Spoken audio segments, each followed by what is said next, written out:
मैं इंटर तक गांव में पढ़ा हूँ, राष्ट्रीय इंटर कॉलेज कमालपुर में। फिर बनारस के यूपी कॉलेज से मैंने बीकॉम करा है। फिर मैं लखनऊ यूनिवर्सिटी में आ गया, वहाँ से एमबीए करा मैंने, एमबीए इन एचआर।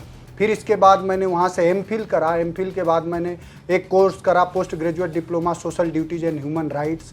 इसके बाद मैंने एलएलबी करा, फिर एलएलएम करा। अगर मुस्लिमों की जो आपने बात करा उसको मैं स्पष्ट कह रहा हूँ, अगर मुस्लिमों का अगर सबसे ज़्यादा अगर राजनैतिक प्रतिनिधित्व किसी पार्टी में है तो निश्चित रूप से समाजवादी पार्टी में है, और वो आगे भी रहेगा। सपा में क्या होता है, अखिलेश यादव ही मुख्यमंत्री बनते हैं, वही नेता प्रतिपक्ष बनते हैं, प्रधानमंत्री बनना होगा तो वो भी वही बनेंगे, परिवार के लोग ही बनेंगे, शिवपाल यादव, धर्मेंद्र यादव आदि। क्या और यादव नहीं है उत्तर प्रदेश में? देखिए, राजा भैया के बारे में इतना कहा जा सकता है कि देखिए, भाषा कम से कम अच्छा वो बोलते हैं। अगर दिल और दल अगर मेल मिलाप हुआ है तो हम किसी भी तरह जो हमारा, उनके तो एक समय में वो स्वयं कहते हैं कि नेताजी ने कितनी मदद करी। 2 जगह मेरठ और फैजाबाद, 2 जगह सामान्य सीटों पर वंचित वर्ग के व्यक्ति को प्रत्याशी बनाने का साहसिक राजनीतिक निर्णय किसने लिया? अखिलेश यादव जी ने लिया। नमस्कार दोस्तों, आप सभी का स्वागत है यूपी तक पर। हम बात करने जा रहे हैं एक ऐसे शख्स से जो है खाटी समाजवादी लेकिन युवा भी हैं। अखिलेश यादव की टीम से हैं और सोशल मीडिया पे खूब चर्चा में रहते हैं। चाहे बात गांव किसान की हो, बात राजनीति की हो और बात उत्तर प्रदेश की हो तो जरूर होती है। नाम है इनका मनोज काका, लोग इन्हें काका कहते हैं। मनोज जी, स्वागत है यूपी तक पे आपका। धन्यवाद। पहला सवाल, लोग आपको टीवी पे देखते हैं, चर्चा करते हुए देखते हैं, लेकिन मैं जानना चाहूंगा कि लोग आपके बारे में एक चीज नहीं जानते हैं कि मनोज काका के पास डिग्रियां बहुत हैं। जरा एक बार बताइए, कहां से कहां तक ये राजनीति की शुरुआत हुई और कैसे आप अखिलेश यादव से मिले? देखिए, ये नितांत व्यक्तिगत सवाल है, लेकिन आपने अच्छा करा कि पूछा कि कम से कम हमारी डिग्री उस तरह तो नहीं है कि इंटायर पॉलिटिकल साइंस की तरह। तो सबको जानने का हक है, क्योंकि सार्वजनिक जीवन में सब चीज़ जानी जाती है। मैं इंटर तक गांव में पढ़ा हूँ, राष्ट्रीय इंटर कॉलेज कमालपुर में। फिर बनारस के यूपी कॉलेज से मैंने बीकॉम करा है। फिर मैं लखनऊ यूनिवर्सिटी में आ गया, वहाँ से एमबीए करा मैंने, एमबीए इन एचआर। फिर इसके बाद मैंने वहाँ से एमफिल करा। एमफिल के बाद मैंने एक कोर्स करा, post graduate diploma social duties and human rights. इसके बाद मैंने एलएलबी करा, फिर एलएलएम करा। तो ये हमारे डिग्रियां हैं और सारी डिग्रियां हमारे पास हैं, और कभी भी ज़रूरत होगी तो वो साक्ष्य है। और यूनिवर्सिटी टीम अखिलेश यादव में कैसे आ गए आप? टीम अखिलेश यादव तो देखिए, ये तो टीम अखिलेश यादव में सारे समाजवादी हैं ये, और वो राष्ट्रीय अध्यक्ष जी का स्नेह है, प्यार है कि बहुत बार ऐसा होता है। मैं बहुत मंचों पर और आपको भी कहना चाहूँगा कि भारतीय राजनीति में अखिलेश यादव जी में जितनी संवेदना और मर्म है कमज़ोरों के प्रति, गरीबों के प्रति और इंसानियत के प्रति, बहुत बार ऐसा होता है कि हम लोग भावुक हो जाते हैं कि कभी कभी हमें अच्छे से याद है कि मुझे कोरोना हुआ था और मैंने कोशिश करा कि राष्ट्रीय अध्यक्ष जी तक एक बात न जाए, क्योंकि हम लोग उसी समय बहुत काम कर रहे थे लोगों में, उसी में इन्फेक्शन हो गया। तो मैंने सोचा कि उनको ना पता चले, लेकिन उनको पता चला और मैंने देखा कि सुबह के 6:30 बजे फ़ोन आता है और पूछते हैं, और कई दिनों बाद कि तुमने सिटी स्कैन कराया कि नहीं, सब चीज़।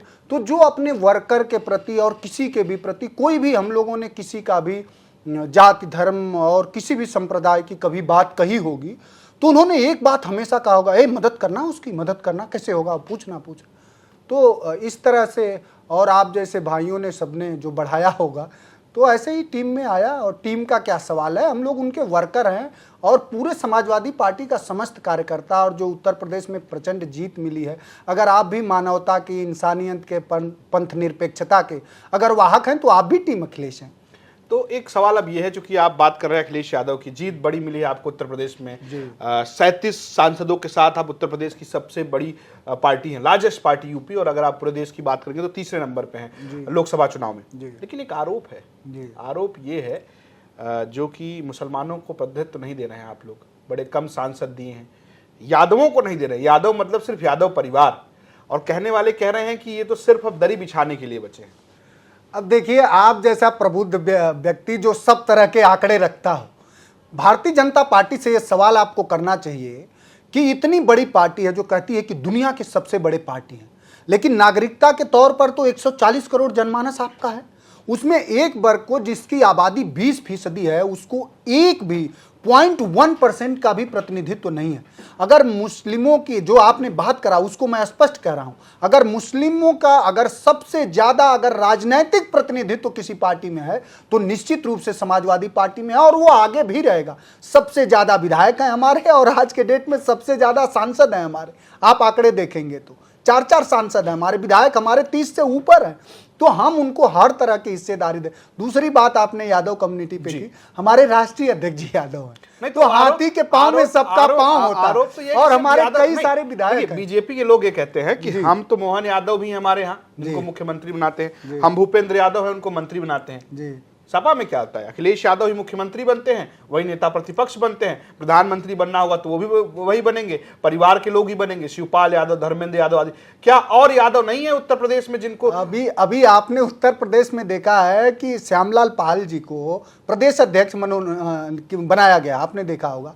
हम आपको यकीन दिलाते हैं कि समाजवादी पार्टी में सब जात वर्ग का प्रतिनिधित्व, ये जो सवाल है ये बीजेपी विज्ञापित और बीजेपी पोषित सवाल है। हमारे यहाँ एक वर्कर की भी बात सुनी जाती है, वो सिर्फ नाम के लिए भले प्रतिनिधित्व दे देते हैं, लेकिन उनके यहाँ चलती सिर्फ पीएमओ की है, वो तानाशाही वाली व्यवस्था, ऑटोक्रेसी है। उनके यहाँ कैबिनेट मिनिस्टर की कोई नहीं सुनता है, तो किसी मुख्यमंत्री की क्या है। अगर इतना ही अगर दलितों पिछड़ों का उनमें स्नेह है तो आपके माध्यम से सवाल होगा कि इस उत्तर प्रदेश के 5 एग्रीकल्चर विश्वविद्यालय हैं, 5 में सिर्फ मुख्यमंत्री जी के सजाती लोग हैं। हम ये जानना चाहेंगे कि शासकीय व्यवस्थाओं में आपने कितना दलितों पिछड़ों की हिस्सेदारी, और आपने यादव सिर्फ हम लोग सिर्फ यादव की राजनीति नहीं करते, हम बहुजन की भी राजनीति करते हैं, पूरे समाज की, और जो प्रगतिशील सोच का समण है उसको भी, वो भी हमारा नेता है।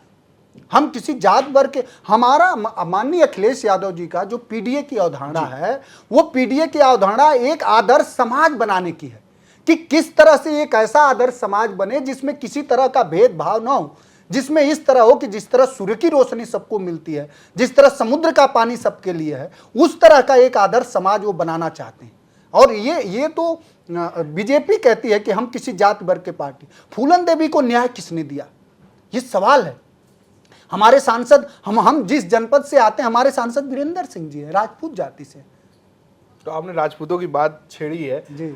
एक और राजपूत नेता हैं रघुराज प्रताप सिंह राजा भैया, आजकल बड़े दिल मिल रहे हैं आप लोगों से, दल भी मिलेंगे क्या? देखिए, राजा भैया के बारे में इतना कहा जा सकता है कि देखिए, भाषा कम से कम अच्छा वो बोलते हैं। अगर दिल और दल अगर मेल मिलाप हुआ है तो हम किसी भी तरह, जो हमारा, उनके तो एक समय में वो स्वयं कहते हैं कि नेताजी ने कितनी मदद करी हमारे नेता का। तो जो अगर भारतीय राजनीति में देखें, दुनिया के राजनीति में, तो अखिलेश यादव जी एक ऐसे व्यक्ति हैं जो अपने भाषा से ही नहीं बल्कि व्यवहार से भी संवेदना उनके और अपनापन और झलकता है। पंथ निरपेक्षता जो चीज़ है, हमारे नेता का शब्द कर्म तक जाता है। तो हर व्यक्ति जो समाजवादी विचार को, उसके सोच को, सिद्धांत को आत्मसात करता है तो उसका स्वागत है। तो दूसरा सवाल अब मैं आपको लेता हूँ, चूंकि आपने कहा कि आपके नेता अब जा रहे हैं दिल्ली। जी जी जी जी जी जी, हाँ हाँ, सीट खाली हो गई है, हाँ, नेता प्रतिपक्ष की। जी जी। तो कौन आ रहा है? अब ये निश्चित करने का काम और ये निर्धारित करने का पूरा हक राष्ट्रीय अध्यक्ष जी को है। जो आएगा वो सबके सामने होगा। नहीं तो क्या वो यादव परिवार से होगा या सर्व समाज से होगा? जिस समाज की आप बात कर रहे हैं, बहुजन समाज से होगा? वो आपने बहुत अच्छा सवाल, चूंकि शब्दाई जो चातुर्य है उसमें आप हमसे माहिर हैं, वो समाजवादी पार्टी से होगा। चलिए, अच्छा, समाजवादी पार्टी से होगा। लेकिन कई लोग छोड़ के चले भी गए आपको। हाँ, देखिए, बगल में बैठने वाले लोग छोड़ के चले गए। देखिए, जिसका जो चरित्र होता है चले गए, लेकिन जो गए वो सब जगह हमारी जनमानस, वो जहाँ जहाँ के लोग गए, रायबरेली के गए, वो सीट हम किसकी हो गई? समाजवादियों की हो गई। और देखिए, अंबेडकर नगर के गए, किसकी सीट हो गई? समाजवादियों की हो गई। तो जो लोग भी गए हैं वो सारी सीटें समाजवादी पार्टी ने बड़े अंतर से जीता है। तो जो लोग हमीरपुर के गए, किसकी सीट हो गई? समाजवादियों की हो गई। तो जहां भी लोग गए हैं, जनता उनके खिलाफ समाजवादी पार्टी को अपनाया है। और आपसे कह रहे हैं, जो लोग गए हैं वो बहुत बेचारे पछता रहे हैं, बहुत, वो बेचैन है और व्यग्र हैं। वापस लेंगे? अभी तो इसकी कोई संभावना नहीं है। लेकिन एक आरोप ये भी कि आप लोग सस्ता नहीं हटवा रहे हैं। नहीं, वो तो देखिए, मैंने कहा ना कि हमारे नेता का हृदय बहुत बड़ा है। अरे बहुत इतना बड़ा है कि कोई हमारे आपको धोखा दे दे और आप उसके साथ रखेंगे। नहीं, हम लोग उनको जनमानस ही इस तरह से कर देगी और समाजवादी पार्टी जो उचित निर्णय लेना होगा उनके खिलाफ वो निश्चित रूप से लेगी। और हमारा ये मानना है हम लोगों का कि सार्वजनिक जीवन जीने वाले लोगों को उनकी गलतियों की सबसे भरपूर और मुकम्मल सजा जनता देती है, वो दे चुकी है। आपने बहुजन की बात की, बहुजन के एक और नेता उभर रहे हैं, नाम है चंद्रशेखर आजाद, भीम आर्मी के मुखिया हैं, आजाद समाज पार्टी के अध्यक्ष हैं, इस बार नगीना से जीत कर आए हैं। जीतने के बाद उन्होंने कहा है कि ये अखिलेश यादव सिर्फ अपनी जीत न माने, अगर मैंने प्रत्याशी खड़े किए होते तो दलित वोट उनको नहीं मिलता।